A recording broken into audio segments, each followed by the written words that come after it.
Em 1807, um navio chamado Obra Dinn sumiu no meio do mar. O capitão R. Witherell e os seus 51 tripulantes simplesmente sumiram junto com aquele objeto flutuante que desapareceu da face da terra do dia pra noite. Toca pra frente alguns anos e o Obra Dinn reaparece. Return of the Obra Dinn é um jogo diferente do normal. Eu geralmente gosto de jogar essas experiências que são meio diferentes e que se distanciam de tudo que eu geralmente sempre vejo em jogos. Por mais estranho, confuso ou fora do padrão que elas possam ser, é sempre legal jogar esse tipo de experiência porque elas não são presas a nenhum tipo de amarra do mundo dos jogos. E justamente por não seguir nenhum desses padrões, não fazer parte de nenhuma dessas amarras, eles conseguem brincar com muita coisa que não seria cabível brincar dentro de um jogo. E eu acho que essa imagem aqui já é o suficiente pra te mostrar do que eu tô falando. E calma que antes de dar spoiler sobre esse jogo, eu quero te fazer comprar e jogar ele. Então, vamos começar. Obra Dinn é um jogo de detetive, e eu vou ser bem sincero aqui, eu não sou o cara do puzzle, eu não sou o cara do detetive. Só a ideia de eu ter que encaixar milhares de peças dentro de uma lore pra tentar fazer sentido, conseguir entender o que tava acontecendo, me deixa completamente biluteteia das ideias. Meus amigos chegam pra mim e falam: ei mano, Portal é da hora, e eu só consigo pensar em eu 45 minutos preso dentro de uma sala sem conseguir jogar aquela porcaria daquele jogo. Porque eu sou burro. Mas por mais que jogos de puzzle não são nem de longe o meu estilo favorito, nem de longe uma das coisas que eu mais gosto de jogar, os puzzles de verdade dentro desse jogo são um pouco diferentes, porque aqui você não tá lançando portais pra nenhum lado, você tá tentando descobrir o que aconteceu com esse barco. Você é uma pessoa que aparentemente não tem nome, mas foi contratada pra investigar o que aconteceu com esse barco que sumiu 5 anos atrás, mas depois simplesmente voltou em alguma costa da Inglaterra, depois de anos dele ter sido desaparecido no mar. E geralmente um navio desse tipo voltar sozinho não quer dizer coisa boa quase sempre. Porque geralmente se um navio desaparece, quer dizer que ele provavelmente afundou ou encalhou em algum lugar. Agora, um navio sumir por 5 anos e voltar velejando é um tanto quanto estranho. E você, como um encarregado de Londres, é contratado pra você entrar nesse navio e descobrir o que aconteceu. E daí você entende o que você veio fazer. Eles querem que você entenda exatamente o que aconteceu com cada um dentro desse navio e por que ele virou um navio fantasma. Uma das primeiras coisas que esse jogo faz é literalmente te entregar um livro vazio e uma bússola e falar: se vira aí, preenche ele. Tem 60 tripulantes, cada um deles morreu de uma forma. Descubra. E com isso você também pode deduzir que além de você ter um trabalho imenso pela frente, o destino de ninguém que tava nesse barco foi realmente bom.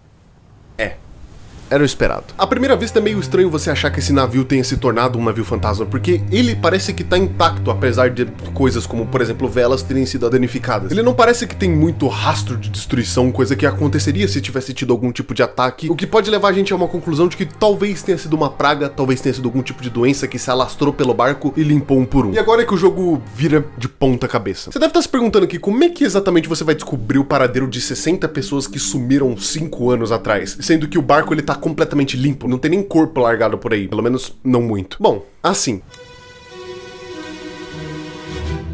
esse foi o momento que esse jogo me ganhou.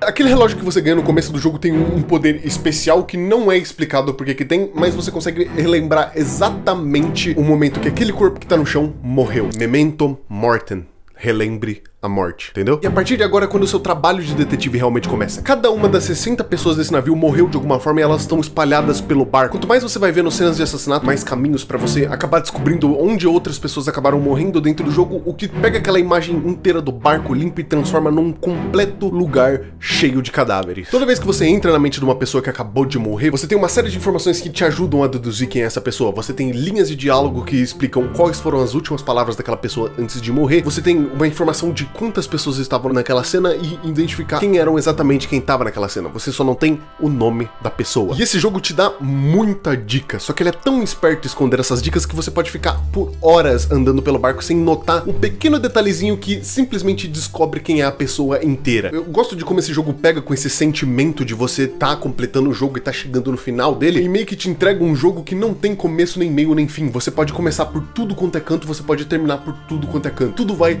de quão bom você é em notar detalhes. Quando eu joguei esse jogo, uma coisa que me conquistou muito nele é justamente essa parte, porque o quanto você consegue notar detalhes dentro do jogo importa demais, e se você presta muita atenção no jogo, ele te recompensa muito fácil. Esse jogo é a definição completa de jogos que não pegam na sua mão pra te ensinar coisas que você não precisa. Ele, na verdade, te ensina tudo que você precisa nos primeiros segundos. Você entra na cabeça, você analisa e você deduz. E é muito bom quando eles não pegam muito na sua mão, porque assim que você descobre por si mesmo, você tem a confirmação de que é aquilo, é uma das melhores sensações que eu já tive detetive em videogame. Esse jogo briga com você pra você prestar atenção deles, eles não se importam se você não se importar também. E por mais entediante que isso possa fazer, na real, é intrigante pra caralho. Um erro que eu cometi muito cedo nesse jogo foi achar que todas as respostas que eu precisava estavam escondidas só nas conversas das pessoas dentro do barco. Só que, quando você tá em um barco, as pessoas não se conversam por nomes, pelo menos nesse barco não. Então, claro que você pode deduzir muita gente a partir de conversas, mas ao mesmo tempo que ele pega essa isca e joga pra você, ele quer que você olhe além disso. Você precisa também entender todas as funções que elas serviam. Isso é um barco, e um barco tem classes, um barco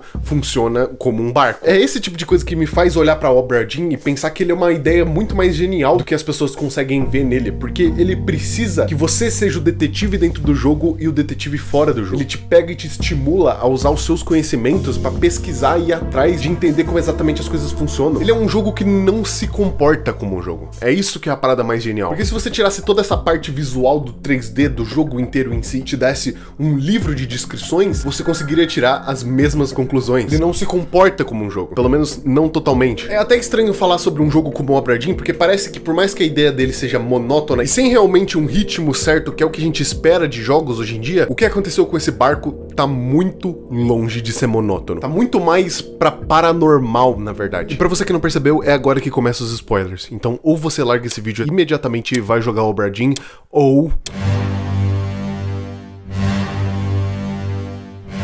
É aqui que Obra Dinn deixa de ser só um jogo sobre investigação de um barco que sumiu, quando o que aconteceu de verdade nesse barco foram diversas mini histórias diferentes que culminaram pro desaparecimento dele depois. Diversos personagens que acabaram começando uma dessas mini historinhas acabaram acarretando no começo de outras por terem começado uma. O que aconteceu nesse barco aqui não foi um desastre, foram vários. Desde o momento que ele saiu da Europa, ele estava condenado a sumir. A destruição em cada um dos capítulos culminaram para não chegar no último capítulo, o barco ter sumido. É incrível que quando você entra nesse barco, você tá de certa forma muito cético, porque você acha que, na verdade, o que aconteceu aqui foi uma só coisa que levou ele a ser destruído, ou foi outra coisa que também é muito normal, mas na verdade foram várias. E a mescla de tudo isso é o que fez todo mundo que tava nesse barco enlouquecer, ser morto ou fugir. A primeira grande coisa que você dá pra se notar aqui é que, obviamente, tem uma lula gigantesca no barco. Mas esse não é nem de longe o único ponto. Quanto mais corpos a gente vai investigando, quanto mais pessoas a gente vai passando e vendo como elas morreram, por que elas morreram, o que tava acontecendo, mais corpos vão aparecendo pelo barco, mortos da forma mais absurda e até engraçada que você pode imaginar. Assim que a gente começa o jogo, não demora muito pra gente descobrir que também teve um motim no meio de todo esse caos que derrubou esse barco. Tiveram também brigas e mais brigas, acidentes e acidentes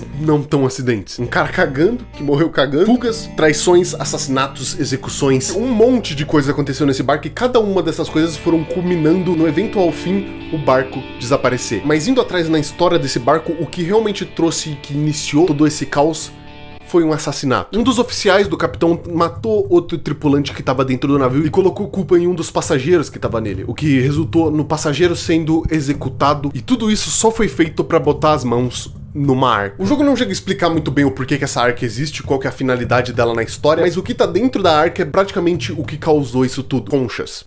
É sério, são conchas. Dentro dessa arca tem umas conchas que são até normais à primeira vista, mas toda vez que ela é mencionada, ela é sempre mencionada de uma forma muito... é isso que vai amaldiçoar esse barco. Ou também, você vai nos condenar com isso. Ou também, você tem que jogar elas fora agora. Aparentemente, existe algum tipo de mágica atrelada nessas conchas. A gente descobre depois que esse mesmo cara que tentou matar o cara pra poder botar as mãos nessas conchas, depois tentou fugir do barco com uma pequena tripulação que ele conseguiu acarretar junto com ele, que são as pessoas que tiveram seu amigo executado. Só que no meio do caminho, isso aqui aconteceu. Jogo de barco, né? Só um jogo de barco. Todos esses ataques, toda essa insanidade enquanto eles estavam no meio do alto mar, isolados, fez com que cada um dentro daquele barco entrasse num nível de caos e desesperança imenso. É meio notável de você ver o quanto que as pessoas foram enlouquecendo conforme os capítulos vão passando e a gente vai notando cada vez mais coisas dentro desse barco. O que quer que seja que tenha amaldiçoado aquele barco, estava dentro daquele barco e todo mundo começou a desconfiar do capitão por causa disso. O capitão parecia que desde o princípio ele sabia sobre o que estava acontecendo nesse barco, sabia sobre todos esses poderes mágicos e místicos do mar, e ele fez questão de levar essa arca com as conchas pra dentro do alto mar por algum motivo, o que levou em todo mundo indo atrás do capitão. Quando o motim começou, já não haviam muito mais pessoas dentro daquele barco. Ele começou num momento onde a maioria das pessoas ou já estavam mortas ou já tinham fugido de alguma forma. As únicas pessoas que sobraram pra esse motim foram os oficiais do capitão. Com a última briga dentro dele, o capitão matou os últimos integrantes do navio e se perdeu junto com seu próprio navio. Abigail. be with you soon, my love. Quando você termina o livro de Obra Dinn, você não é entregue com muitas respostas. As únicas respostas que você tem por completar o livro inteiro é justamente o que aconteceu com todo mundo ali, como todos eles morreram e o que atacou eles. A gente sabia que o capitão sabia muito sobre essas conchas e o que elas tinham de poder, mas a gente nunca soube de onde saiu todo esse conhecimento. Muito menos o motivo do porquê ele trouxe isso pra viagem. Mas pelo menos a gente saiu com um senso de dever cumprido. É difícil de você não pensar enquanto você tá preenchendo e quanto mais as coisas malucas vão acontecendo na sua tela, que ninguém vai acreditar nessa história que você tá escrevendo. Sereias, krakens, lagostas gigantes com pessoas andando sobre elas, parece tudo coisa muito mitológica pra qualquer pessoa na Inglaterra em 1807 acreditar e ser uma coisa que se torne real. Parece que o que você vivencia enquanto você tá jogando The Return of Obra Dinn é uma lenda, como o Moby Dick, por exemplo, que, vamos ser sinceros, foi completamente proposital. Até esse clima monocromático dentro de um barco já passa pra gente a ideia de coisa antiga, de coisa que passou do tempo, como se fosse um jogo sobre uma lenda antiga. E é por isso que eu quis passar esse jogo aqui, porque ele parece ser uma história muito única que só você vai saber. Porque você vivenciou o que aconteceu com Obra Dinn. Ninguém mais viu isso. E é por isso que esse jogo me fascinou tanto quando eu vi com ele. Porque a experiência dele é como você vivenciar uma lenda na sua frente. Compre o Retorno de Obra Dinn. Por mais que você saiba exatamente o que vai acontecer com esse jogo, eu meio que não falei o nome de ninguém até aqui, né? E eu falei por um motivo. Eu espero ver você aqui outro dia, por mais um vídeo. Muito obrigado aos membros que ajudam financeiramente esse canal e ajudam ele a continuar aqui. E é isso. Até mais.